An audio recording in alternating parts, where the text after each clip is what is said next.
길을 걷다 보면 작업 중이던 공사가 멈춘 현장을 종종 봅니다.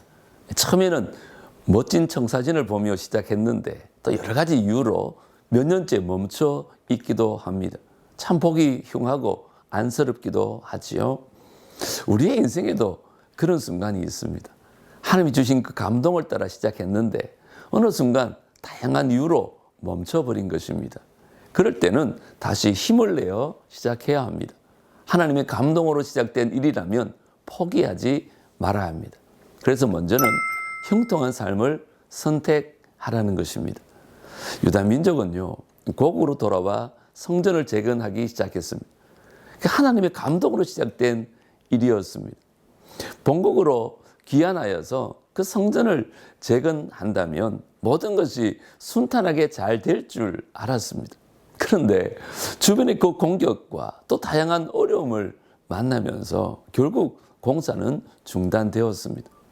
공사가 중단된 성전의 모습은 참 초라했습니다. 그런데 하나님은 성전 공사를 포기하지 않으셨습니다. 하나님의 사람들을 통해서 성전 공사를 독려하십니다. 14절 한번 보십시오.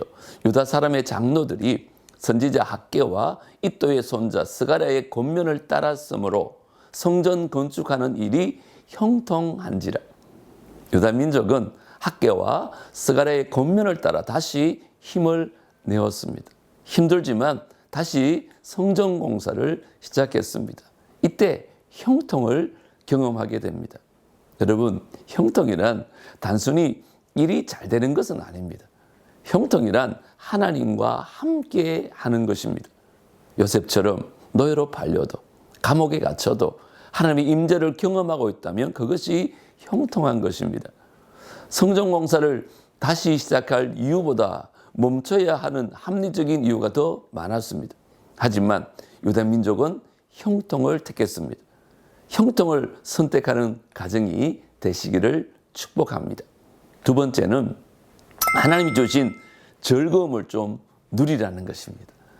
유다 민족이 형통을 선택하자 여호와께서 그들을 즐겁게 하셨습니다. 그들은 즐거이 성전 봉헌식을 행했고 즐거움으로 이래 동안 무교절을 지켰습니다. 본문에 즐거움이란 단어가 계속 반복되고 있죠. 이 즐거움은 세상이 주는 즐거움이 아니라 하나님이 주시는 즐거움입니다.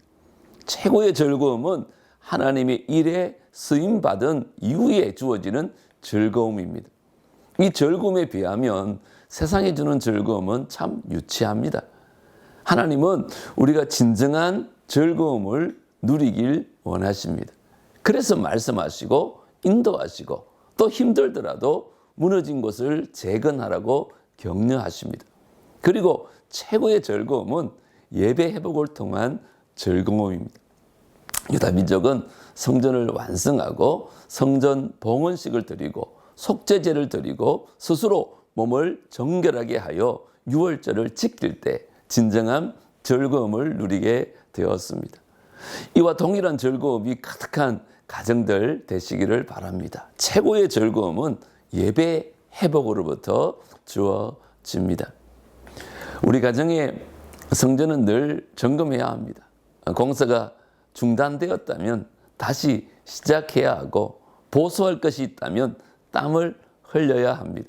그때 하나님이 주시는 형통과 즐거움을 누리게 될 것입니다. 엄격하게 말해서 우리 삶에 하나님 주시는 형통과 즐거움이 가득하다면 그것이 성공한 인생일 것입니다. 오늘도 가정 예배를 통해서 큰 은혜 누리시기를 축복합니다.